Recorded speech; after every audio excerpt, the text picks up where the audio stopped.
पाऊस फुटता उधळलाली भूपाळी रामपारी दिशादाही उजळल्या आल गोकुळ आपुल्या दारी निर्भेळ आणि सकस चवीच गोकुळ लई भारी। गोकुळ दूध संघाची दर्जेदार दुग्ध उत्पादने गोकुळ दूध, दही, तूप, दूध powder, cooking butter, table butter, paneer, इलायची श्रीखंड, आंबा श्रीखंड, फ्रूट श्रीखंड, ताक आणि लस्सी। गोकुळ दूध आणि दर्जेदार दुग्ध उत्पादने, चव आहे कोल्हापुरी, गोकुळ लई भारी।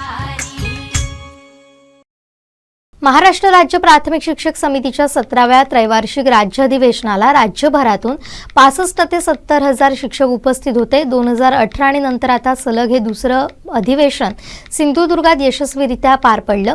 समितीची सिंधुदुर्ग जिल्हा कार्यकारिणी आणि विशेषतः वेंगुर्ला तालुका कार्यकारिणी यांच्या सर्वांच्या टीमवर्कमुळे अधिवेशन यशस्वी झालं, अशी प्रतिक्रिया समितीचे जिल्हाध्यक्ष नारायण नाईक यांनी दिली आहे। तर वेंगुर्ल्याच्या अरबी समुद्राला शिक्षक समितीचा जनसागर येऊन मिळाला, असं उपाध्यक्ष चंद्रसेन पाताडे यांनी सांगत शिक्षक समितीच्या कार्यकर्त्यांचे आभार मानले।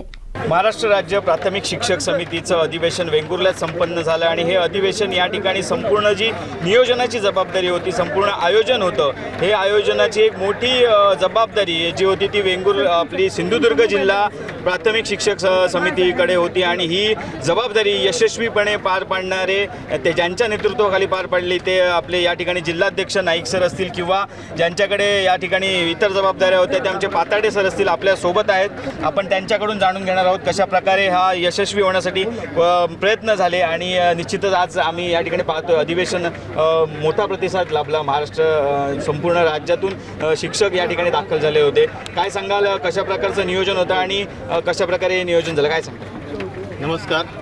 महाराष्ट्र राज्य प्राथमिक शिक्षक समितीचं 17वं त्रैवार्षिक अधिवेशन आज या ठिकाणी वेंगुर्ला नगरीमध्ये संपन्न आलं। चांद्यापासून बांद्यापर्यंत जवळजवळ 65 ते 70 हजार लोक राज्यभरातून आज या ठिकाणी दाखल झाले आणि या कार्यक्रमासाठी, या महाअधिवेशनासाठी सन्माननीय मुख्यमंत्री एकनाथजी शिंदे साहेब तसेच आमचे शिक्षण मंत्री आणि जे या अधिवेशनाचे स्वागताध्यक्ष होते ते दीपकभाई केसरकर साहेब, मंत्री उदयजी शिंदे साहेब, तसेच माजी आमदार राजन तेली साहेब, सुधीरजी सावंत साहेब आणि इतर सर्व पदाधिकारी या ठिकाणी आज उपस्थित होते आणि संपूर्ण या सभागृह अगदी 65 ते 70 हजार लोक या ठिकाणी उपस्थित होते। त्या सर्व लोकांना संबोधित करताना सन्माननीय मुख्यमंत्री, सन्माननीय शिक्षण मंत्री यांनी बरेचसे आश्वासनं दिलेली आहेत की विद्यार्थ्यांचे प्रति काही मुद्दे असतील, शिक्षकांचे काही प्रलंबित प्रश्न असतील आणि महत्त्वाचा मुद्दा या अधिवेशनातला सगळ्यांचा होता की जुनी पेन्शन आणि त्या जुनी पेन्शन संदर्भात सुद्धा आश्वासक वक्तव्य मुख्यमंत्री असतील किंवा शिक्षण मंत्री यांनी या ठिकाणी केलेलं आहे। त्यामुळे या सर्वांचं मी सिंधुदुर्ग शिक्षक समितीच्या वतीने आभार मानतो। गेले महिनाभर 2018 साली सुद्धा या सिंधुदुर्ग नगरीमध्ये अधिवेशन झालेलं होतं आणि सलग हे दुसरं अधिवेशन सिंधुदुर्ग नगरीमध्ये संपन्न झालं आणि अगदी यशस्वी अधिवेशन या ठिकाणी संपन्न आलं। या यशस्वी करण्यासाठी सिंधुदुर्गातील सर्व पदाधिकारी, सिंधुदुर्ग कार्यकारिणी आणि विशेषतः वेंगुर्ला तालुक्याची कार्यकारिणी अध्यक्ष लांबर सर असतील, सचिव प्रसाद जाधव असतील आणि सर्व टीम, या सर्व टीम वर्कमुळे हे अधिवेशन यशस्वी झाले असं मी म्हणतो। निश्चितच अधिवेशन करण्यासाठी जिल्ह्याची कार्यकारिणी असेल किंवा तालुक्याची कार्यकारिणी असेल यांची मेहनत या ठिकाणी आपल्याला दिसून आली। आपल्यासोबत या उपाध्यक्ष चंद्रशेखर पाताडे आपल्यासोबत आहेत, त्यांचीसुद्धा मोठ्या प्रमाणात गेले 4 ते 5 दिवस या ठिकाणी वेंगुर्ल्यात ते दाखल होऊन त्यांनी या तयारी स्वतः या ठिकाणी मेहनत घेतलेली होती। काय सांगाल, मोठ्या प्रमाणात आपल्याला या ठिकाणी शिक्षकांचा मोठा प्रतिसाद मिळालेला आहे आणि आम्ही या ठिकाणी बघितलेलं आहे की तुमचीसुद्धा त्याचप्रमाणे सर्वांच्या नेतृत्वाखाली एक मेहनत या ठिकाणी दिसून आली। कशा प्रकारे आणि काय वाटते, काय प्रतिक्रिया असेल? नक्कीच या वेंगुर्ला नगरीमध्ये पर्यटन नगरीमध्ये आम्ही हे अधिवेशन राज्याच्या वतीने ज्यावेळी आम्हाला कळवण्यात आलं की अधिवेशन पुन्हा एकदा 2018 नंतर पुन्हा एकदा सिंधुदुर्गामध्ये घेतलं जातं आहे असं ज्यावेळी कळवलं गेलं त्यावेळी निश्चितपणाने आम्ही वेंगुर्ल्याची निवड केली आणि वेंगुर्ल्याच्या निवडीनंतर आज आम्ही इथे पाहिलं की वेंगुर्ल्याच्या अरबी महासागराला शिक्षक समितीचा संपूर्ण राज्यभरातील जनसागर येऊन मिळाला आणि या ठिकाणी अधिवेशन पूर्णपणे फलित झालं। त्याही पलीकडे जाऊन सांगेन की ज्यावेळी या ठिकाणी माननीय मुख्यमंत्री, महाराष्ट्राचे लाडके मुख्यमंत्री माननीय एकनाथराव शिंदे साहेब या मंडपामध्ये दाखल झाले, या नगरीमध्ये दाखल झाले, त्यावेळीच या अधिवेशनाचं संपूर्ण फलित झालं.